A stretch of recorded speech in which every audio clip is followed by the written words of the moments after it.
大家好啊，我係 Lo 啊。嗱，其實咧香港人嚟珠海買樓咧，係有兩個地方咧，我哋需要 battle 嘅。第一個就係坦洲，第二個就係航空新城。即係你有100至150萬嘅預算，你會揀邊度咧？咁我哋今日咧就請咗兩位靚女嘅同事出嚟咧，咁啊 battle 一下啦，好嘛？好，咁我哋就邀請下呢個珠海派啦，阿布咧就講下你點解會100至150萬嘅預算，你會中意想揀話珠海嘅？我會揀珠海嘅航空新城，因為佢環境靚。靚。係。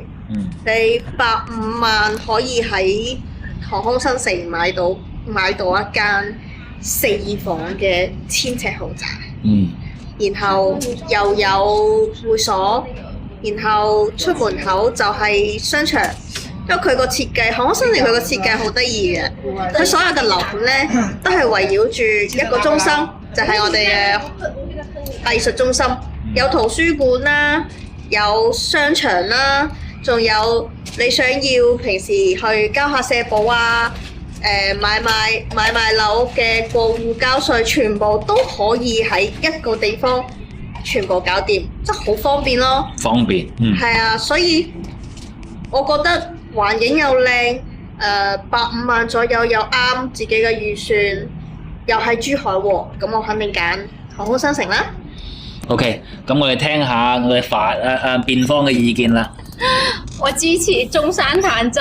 中山坦洲點解啊？首先，我哋其實坦洲好多樓盤，佢嘅單價係1萬到16000左右嘅，咁睇邊個盤啊？我最近去咗我哋中山坦洲嘅錦繡國際花城，我有好大嘅變化。我以前係好，喂 hold 住先，唔係黑 sell 啊？絕對唔係。你知唔知點解啊？以前咧我係好中意珠海嘅，依家都好中意珠海，只不過對比如中山坦洲嗰啲樓價咧，同埋佢嘅使用率真係好唔一樣。你知唔知佢哋嗰啲樓嘅使用率可以達到101%嘅，即係好似我哋嘅珠海嘅第4代住宅咁樣嘅，而且單價只需要1萬。如果係珠海市區嘅話，你起碼都要2萬以上，唔使點講，仲使用率冇咁高。即係你覺得佢係同珠海市區比嘅意義係大過同航空新城比嘅？其實兩個區域就算對比起身，佢嘅使用率都冇坦洲咁高。但係坦洲鄉村咗少少喎。佢如果你嘅諗法係想退休，自己間中過嚟住下，呢個盤係非常之適合嘅。因為佢總價預算，你可以話你抌100萬喺度，你唔使點樣理佢噶啦。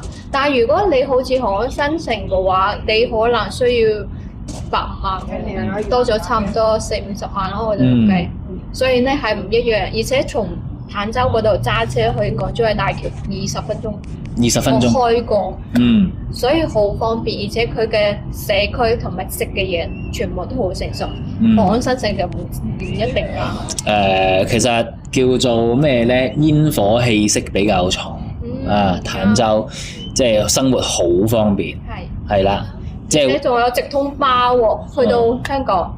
但係佢個環境又好似冇航空新城靚喎。咁冇可能咩都佔晒㗎，係咪？你如果係喎，所以總會有啲優勢嘅。所以咧就睇自己咯，因為我覺得航空新城始終屬於珠海，我要環境靚，咁我肯定揀航空新城啦。即係你唔需要話煙火氣息嘅。唔需要煙火氣息咯。航空新城係有些少似香港。似㗎，佢嗰個環境啦，同埋佢係屬於一種叫咩啊 ？CBD 嘅咁喎。佢有一種 CBD 嘅一個感覺，尤其是嗰個藝術中心，你一去到你真係眼前一亮嘅嗰種感覺。佢係新加坡嘅城市規劃嘅團隊去做，所以佢個城市界面各方面咧就好企理啦。所以我係中意呢一啲比較有藝術啊、環境靚嘅地方。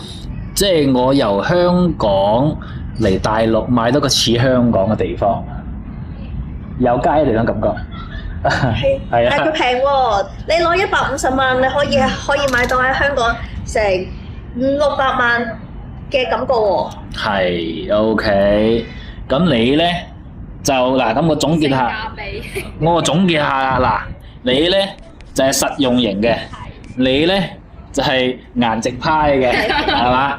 即係中意環境靚嘅，咁啊揀珠海；即係接貼地少少嘅就揀坦洲。其實冇錯嘅，只不過係呢個選擇究竟係啱唔啱你咁解嘅啫。